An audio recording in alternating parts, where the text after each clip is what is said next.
authority as kings along with the beast. Then what do?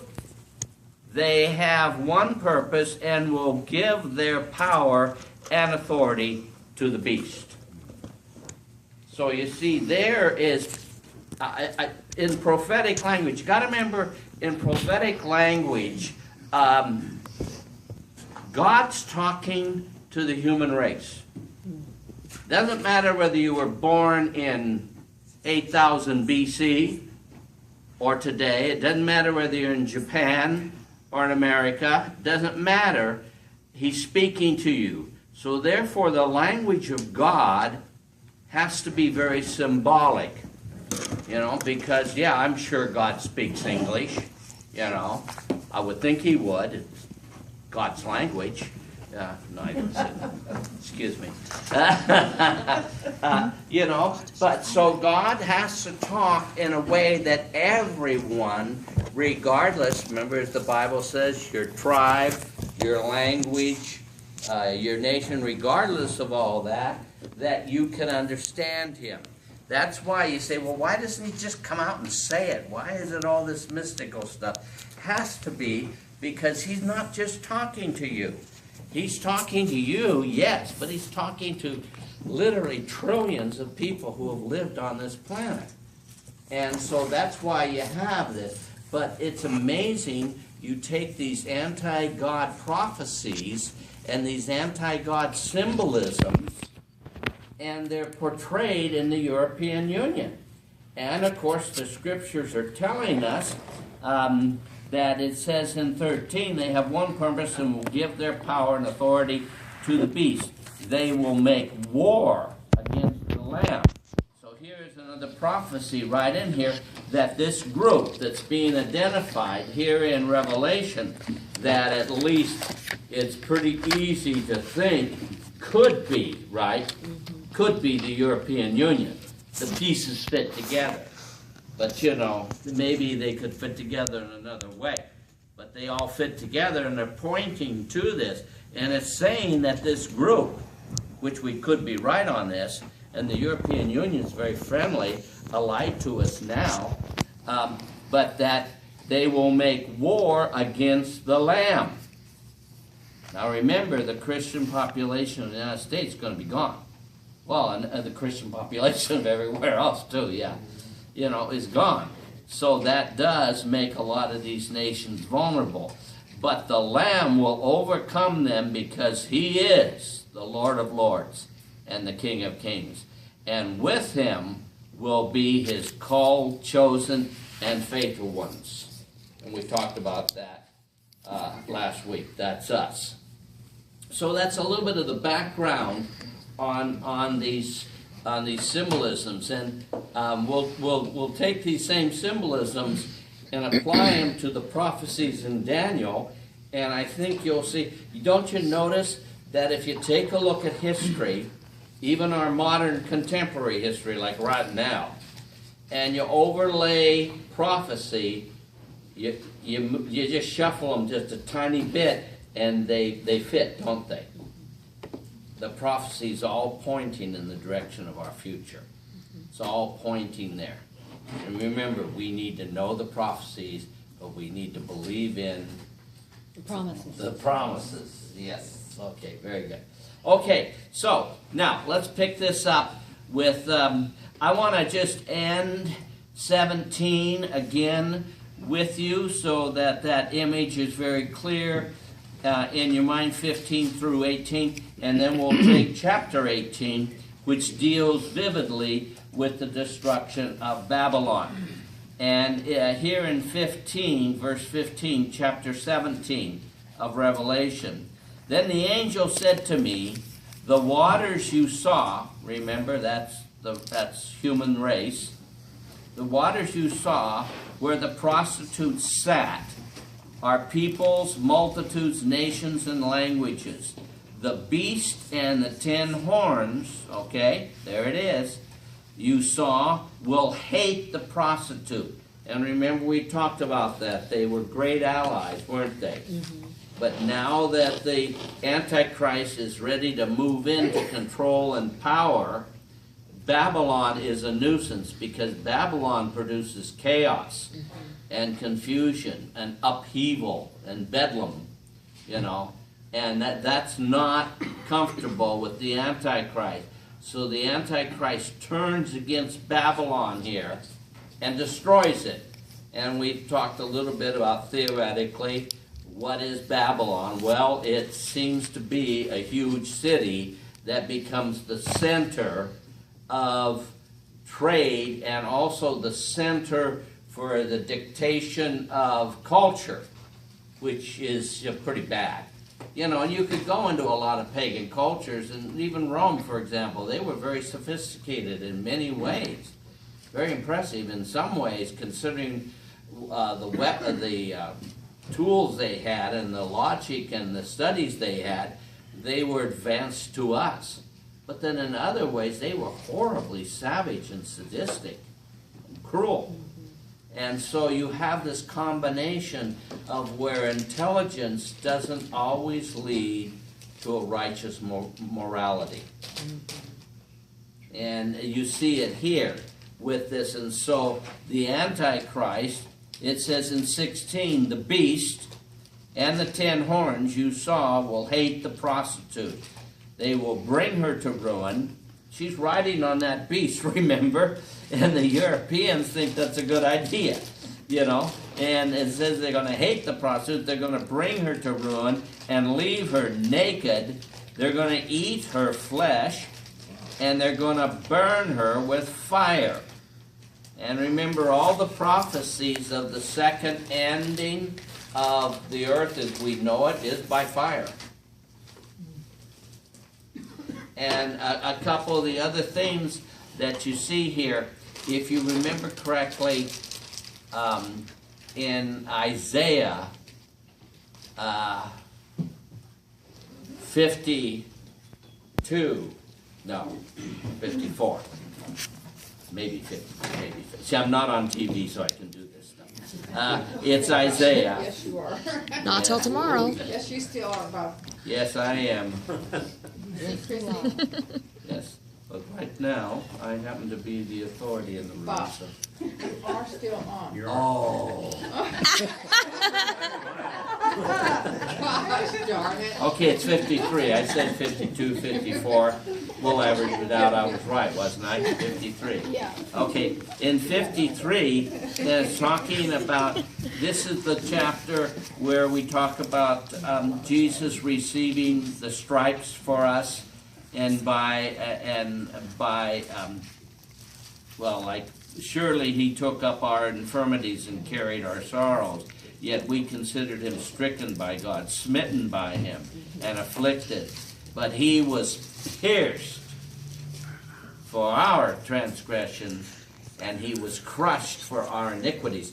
Well, it ends with this terrible passage that is so painful, but it ends with the victory of Christ. And it says, for example, that it starts talking about Satan. And if you pick it up in verse 9, it says Satan, Satan, was assigned a grave, this is still the Messiah, assigned a grave with the wicked and with the rich in his death. And he was buried in a tomb owned by Joseph of Arimathea, who was a very wealthy Pharisee Christian. But it says, though he had done no violence. And then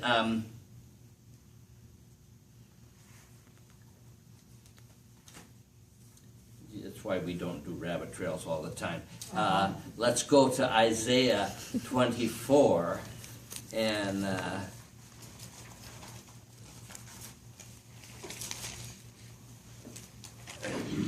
or maybe not. Oh, Bob Myers. Okay. I was going to go to the chapter where it describes Satan in Isaiah, and I thought it was 24 or 29. But in that chapter, it ends with the curse on Satan, and it says, you will destroy your own people. In some versions, it says, you will eat your own children. Because sin turns on itself. sin destroys sin. There is no life in sin. And so I had a good point. I just kind of didn't realize. Good morning, television. It's evening, but it's okay. So let's go back to Revelation. I'm going to get out of here as soon as I can. Okay, 17. I'm going to take Revelation 17, verse 17. For God has put it into their hearts to accomplish His purpose. See, God is in control. Even when it appears that the actions are demonic, God has got His hand on it, and He is controlling it and moving it. It says they will accomplish His purpose by agreeing to give the beast their power to rule until God's words are fulfilled. There's always a time limit on this, till God's words are fulfilled. The woman you saw was the great city that rules over the kings of the earth. And that's what we're going to take on now. And so you have the fulfillment. Remember we had the warnings, and one of the 3 warnings that the angels gave was that Babylon has fallen. All right, that's the warning a few chapters ago, I think in chapter 14. I have a question. Yes, Lori. Are none of those stars are Babylon? No, those stars would be the ethnic groups of Europe being led by the Antichrist. So that's then, my definition, my interpretation, which is fairly common among evangelical Christians. so Babylon is not part of the European. No, it isn't. You don't know exactly where it is. But I want to, there's some great prophecies, particularly in Jeremiah, about the fall of Babylon, which is foretold. Jeremiah lived, 550 years before Jesus. Mm-hmm. And he's making prophecies about the final fall of Babylon, which we'll take a look at a couple of them. And it says, after this, I'm in chapter 18. After this, I saw another angel coming down from heaven, and he had great authority, and the earth was illuminated by his splendor. This is a powerful angel. With a mighty voice he shouted, "Fallen, fallen is Babylon the Great." The event now happens that was foretold like in chapter 14. She has become a home of demons and a haunt for every evil spirit, a haunt for every unclean and detestable big bird.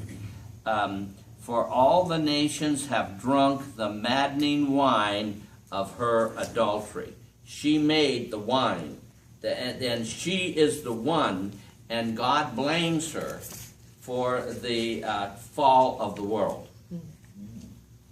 See, the Antichrist's blame is that he dominates the world and gains control of the world for his own wicked purposes. But the actual fall of the world that brought the world into a vulnerable place where the Antichrist could pull this off was done by the Queen of Babylon. And it says here that for all the nations have drunk the maddening wine of her adulteries. Now, her adulteries, remember, that's a general word.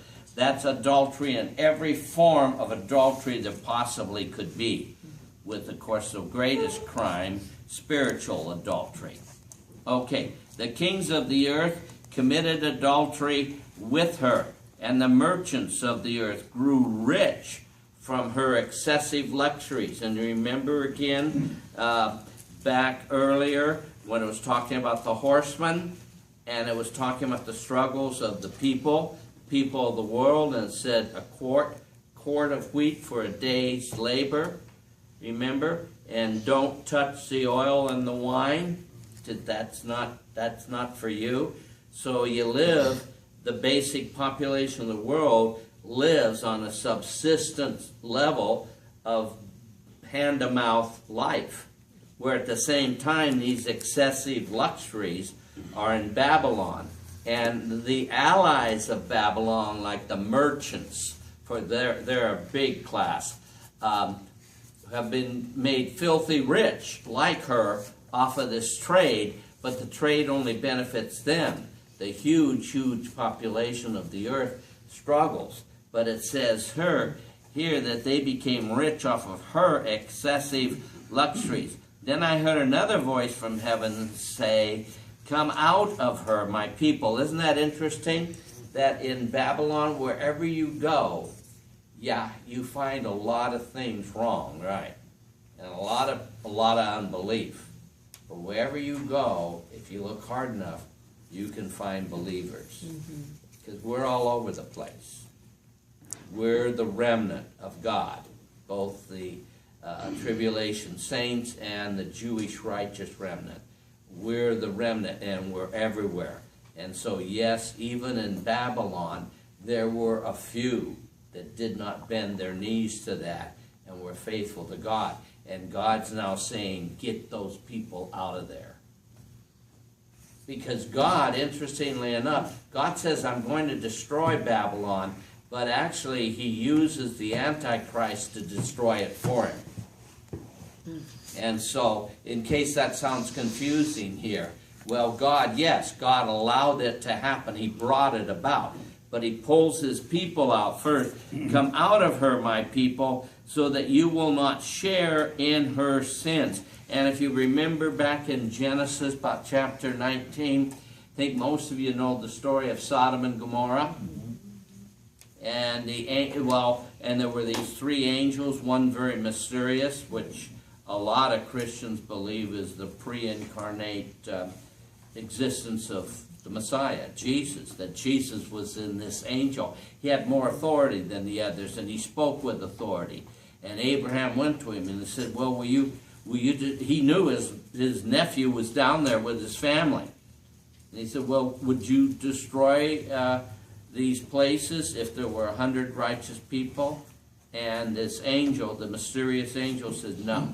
Well, Abraham keeps whittling it down, until he gets down to 10. And even then it didn't do it because there were only 6 of them. But the angels went in and brought Lot and his family out of that city, literally as it was blowing up and being destroyed, which is an interesting story within itself. It's the same thing here. God will look through every haystack to find every single needle that belongs to him, and he'll bring it out. He'll always protect his people. So you never have to ever fear being alone and say, like, remember Elijah, who said one time, I'm alone. Jezebel's killed all the prophets. I'm the only one left. I'm just going to sit down by this tree and wait to die. And basically God tells him, get up. He says, there's all sorts of people up there in northern Israel that haven't bent a knee to Baal, and I need you to do more things. And that's an interesting story within itself. But, a lot of times you can think you're alone, but you're not ever alone. You're never alone. There's always people who will stand up for God, no matter what the price. And so God is really still harvesting believers here. He's bringing them out of Babylon. And it says here, I'm finishing verse 4, so that you may not receive all of her plagues, for her sins are piled up to heaven, and God has remembered her crimes. Give back to her as she has given. Pay her back double for what she has done. Now, that's interesting because that's more than just a little slang term. That's Levitical law. If you borrow something and go and break it or lose it, you pay the person back double. That's Levitical law. And usually if a person steals something and they're caught, the very least thing that's going to happen is they're going to pay back the victim double, twice. And so that's a Levitical law. And so God's applying the Levitical law right here. We're going to pay you back double for what you have done to this world. And so it says in 7, I'm sorry, I'm still in 6, give her back double. And then it says, mix her a double portion of her own cup. And it's not in the Bible, but it's a great phrase. It's a great biblical phrase where God tells Babylon, you made the wine, now you drink it up. See, you ruined the world with your wine. Now you're going to take a double portion and it's going to ruin you.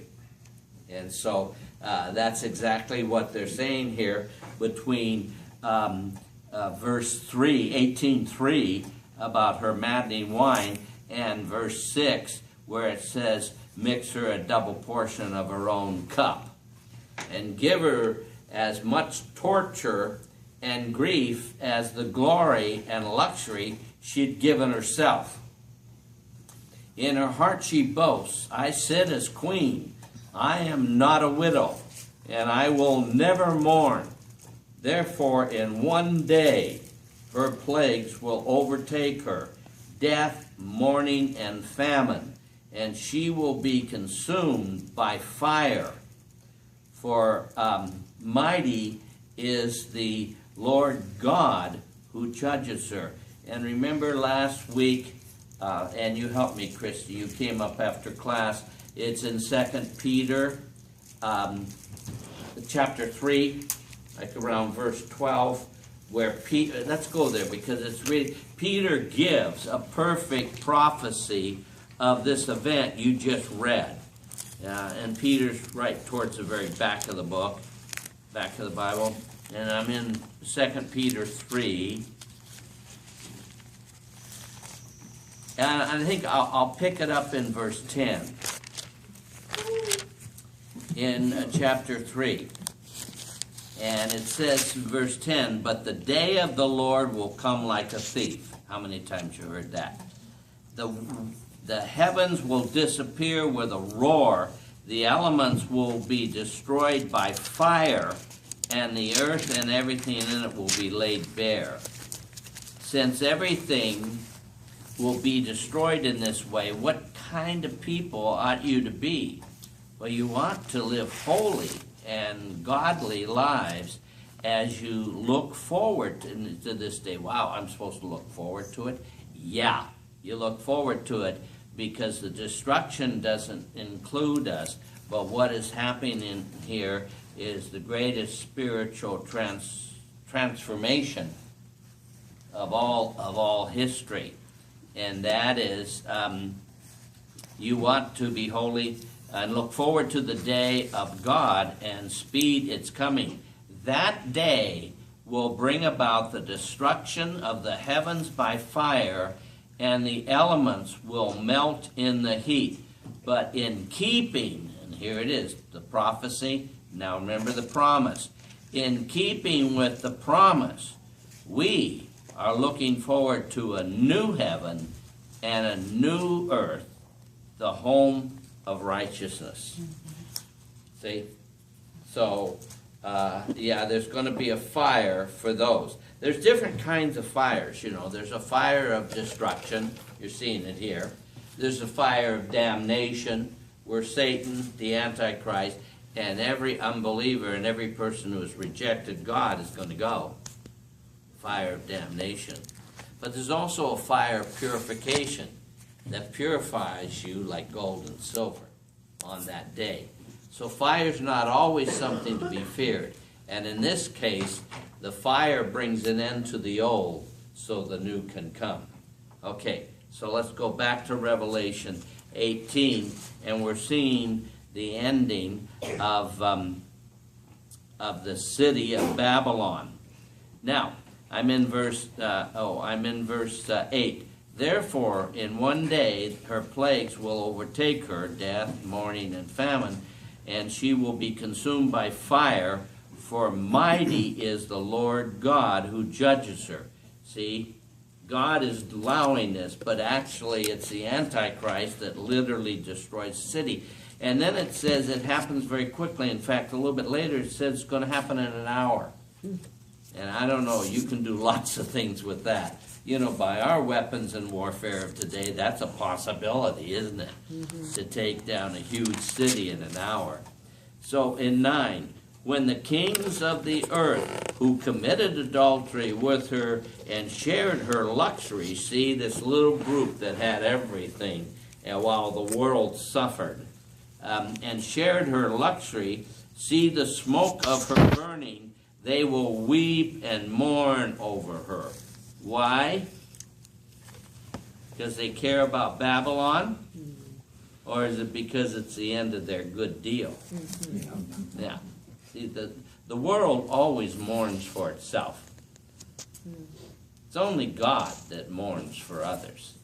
The world is mourning, but the world is mourning for herself. And here these merchants are mourning for themselves.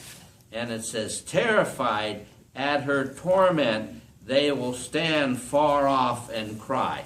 Oh, it's certainly nice to have brave allies like that, isn't it? I'll be right over there on the other side of the mountain, crying for you while you go down. And this is what the merchants and the kings say. Woe, woe, great city, O Babylon, city of power. In 1 hour, your doom has come. See? I'm going to repeat that 2 or 3 times.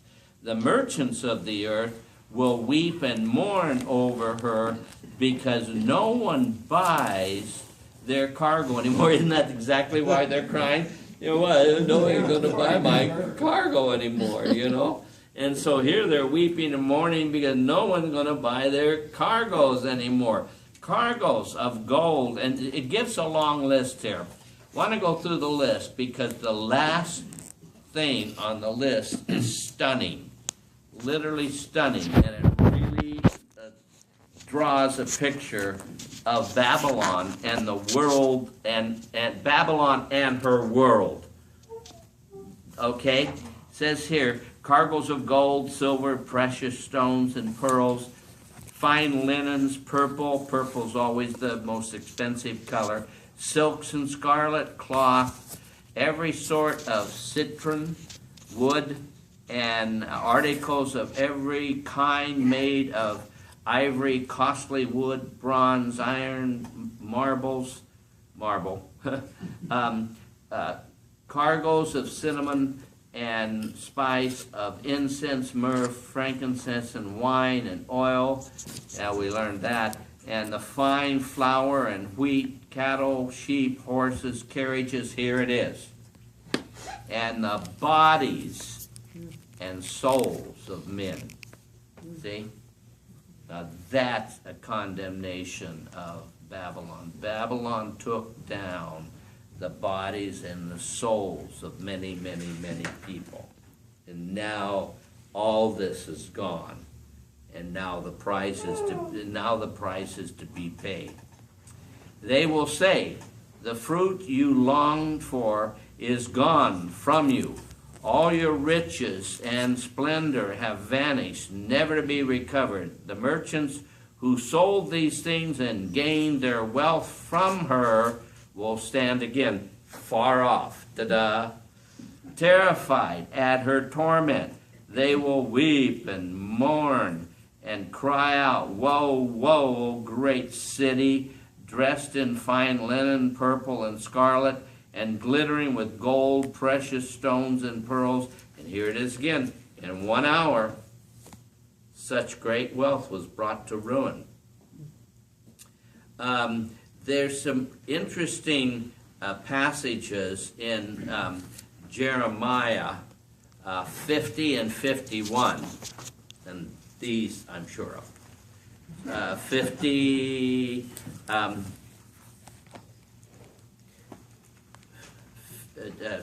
Jeremiah 50, 39, and 40, and then we'll go to 51. Jeremiah 50, yeah. Now this is way back in Jeremiah's time, and Jeremiah is giving this prophecy about Babylon. Of course, you know, Babylon was hated during this time too. But you can see this prophecy stretches past just this period of time. And it says, so desert, verse? I'm sorry, I'm in Jeremiah 50, verse 39. So desert creatures and hyenas will live there. Okay? And there the owl will dwell. It will never again be inhabited, see, never again be inhabited, or lived in from generation to generation. As God overthrew Sodom and Gomorrah, along with their neighbor towns, declares the Lord, so no one will live there. No man will dwell in it. And then if you go to 31, there's a number of... Chapter 31? yeah, I'm sorry, I said it wrong, 51. 51, and,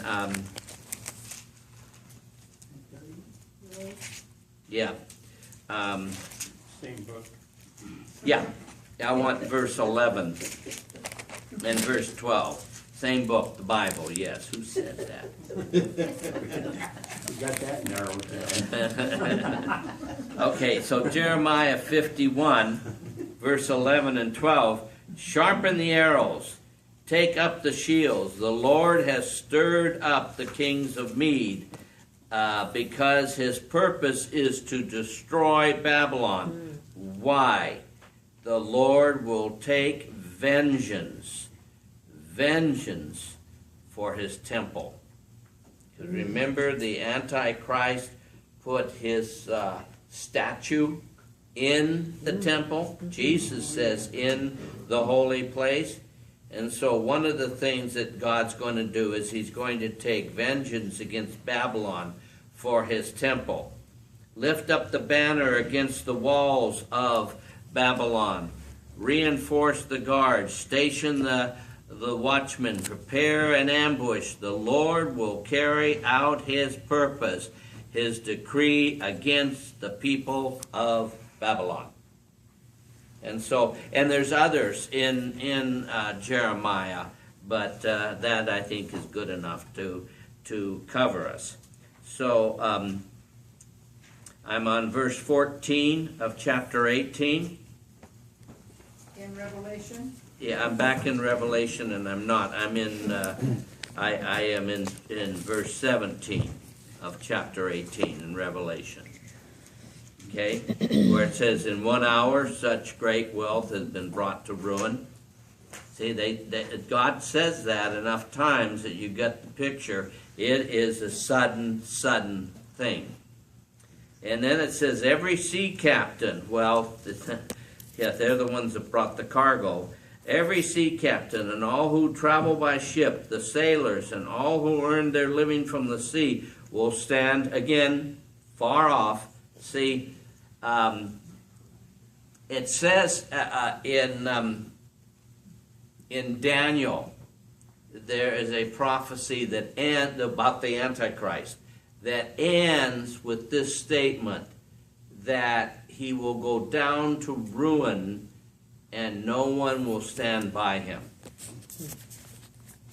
Okay, so it's kind of the same thing here. All your allies are standing far away from you because, you know, the alliance between thieves and dishonest people is very thin. And so they have all deserted Babylon in her hour of disaster. And so, verse 18, "When they see the smoke of her burning, they will exclaim, was there ever a city like this great city? They will throw dust on their heads, all the poor people, and will weep and mourn and cry out, 'Woe, woe, O great city, where all who had ships on the sea became rich through her wealth.'" You see, they're all mourning for themselves. Once again, in 1 hour, she has been brought to ruin. But then in heaven, it says, "Rejoice over her, O heaven. Rejoice, saints and apostles and prophets." Why? God has judged her for the way she treated you. Remember in Jeremiah, God will take his vengeance for his temple. Well, his temple is his temple, but his temple is also his people. Right? Right. And so God is evening the score. And it's coming about. And in 21 it says, then a mighty angel picked up a boulder the size of a large millstone, which would probably, be like 6-8 feet in circumference. He picks it up and he threw it into the sea and said, with such violence, the great city of Babylon will be thrown down, never to be found again. Remember, that's what it says in Jeremiah. It says she'll go down and never again will people live there. The music, and then it talks about, the arts.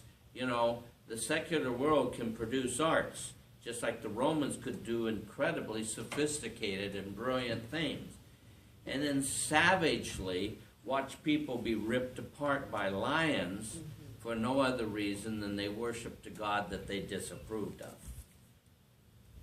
Okay, so the music of the harpists and the musicians, the flute players, the trumpeters will never be heard in you again. No workman of any trade will ever be found in you again. The sound of a millstone will never be heard in you again. The light of a lamp will never shine in you again. And then this is all this lamentations, all this lamenting, because it's of all the people that have sided with Satan. And it is very sad. And if you look at only the point of sadness, you feel really terrible about it. But the point of it is in Numbers 18:14, Moses actually says this about God. God is quick to forgive, full of mercy, and full of love. But he will not let the guilty go unpunished forever. And this is the day of reckoning. This is why sin kills. Well, what do you think killing is like? It's like these horrible things. Sin kills. Sin even kills sin. And so the righteousness of God never reached these people. They had every choice, but they never reached out. Remember how many times God put a curse down on them, but they refused to repent? And they continued to curse God, Don? Are these all the people that took the mark of the beast? Or? Yeah. Okay. Well, it wouldn't be all of them at this particular point. It would be all of them that lived in Babylon. Oh, just in Okay, that. yeah. Okay. But you still got the Antichrist cooking, his brew. And he's still got Europe, and he's dominating the world, remember, through finances. He's dominating the world because he controls every single transaction. And you're right to have a transaction, because he can easily say no and have a button flicked off, and you never existed, and you have no transactions. And so that's the power, and his power is still there. God takes them down one at a time, just like he took down the demonic gods of Egypt back with the plagues with Moses. Took them down one at a time. Boom, boom, boom. Yeah. Bob, in history, there is a place called Babylon, and that was destroyed, and there isn't anyone that lives there now. That's But true. what relationship does Babylon in history does Babylon have? Some people want to try it. The question is, what relationship is there between the historic Babylon, which was a real city and a real place, and the Babylon of Revelation? People discuss that. I used to think that maybe Babylon would reappear, but that would fly in the face of some of Jeremiah's prophecy, which means it came to rest there. I think geographically, Babylon was abandoned, and you're right. Babylon at one time had 500,000 people living in it. It was the biggest city in the world. It was magnificent. This is the city that little old Daniel walks into and goes, wow, you know. He's used to Jerusalem, which was a pretty good sized city, probably about 40,000. Pretty good sized city. Now he's walking into a city of 500,000. Can't imagine that many people. And Babylon was very powerful, and it has gone out of existence, and it has never been reformed. That's true. That's the geographic Babylon. The Babylon that's being talked about here is the spiritual Babylon. Exactly where it is, I don't know. And as I said, some people think that there will actually reappear a Babylon. Saddam Hussein actually was going to rebuild Babylon. He discarded that plan a few years ago, you know, when he got discarded. But he did. He was going to build well, that's the geographic Babylon. I believe the spiritual Babylon is real, but it's something different than the geographic Babylon myself. And so,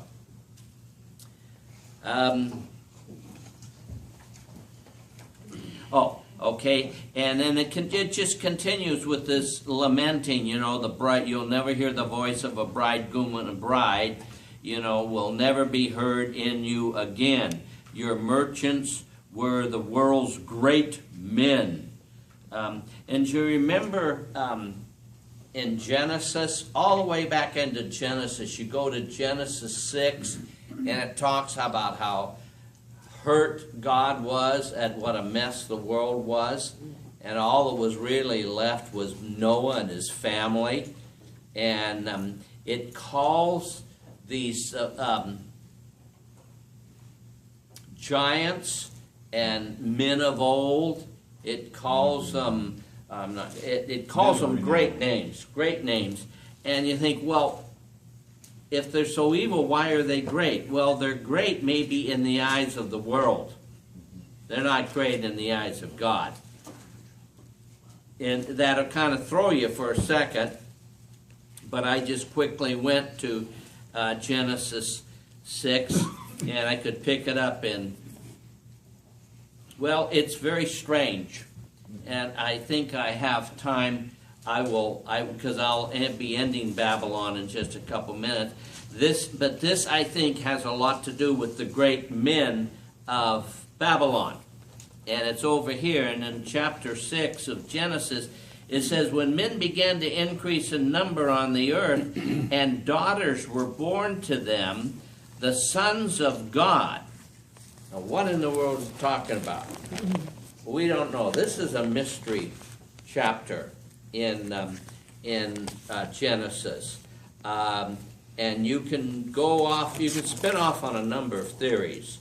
To do a crazy one is to say, could the biblical men of gods be all these kind of Hercules and half gods, half man, and all these little petty gods of the Greeks? Maybe was there some demonic force that lived like that, you know? Were the gods of Egypt really demonic and real, and masquerading as gods? It's a possibility. It says these sons of God saw the daughters of men were beautiful, and they married any of them they chose, which kind of leaves you with the thing, is this trying to say that demonic spirits were interacting with human females?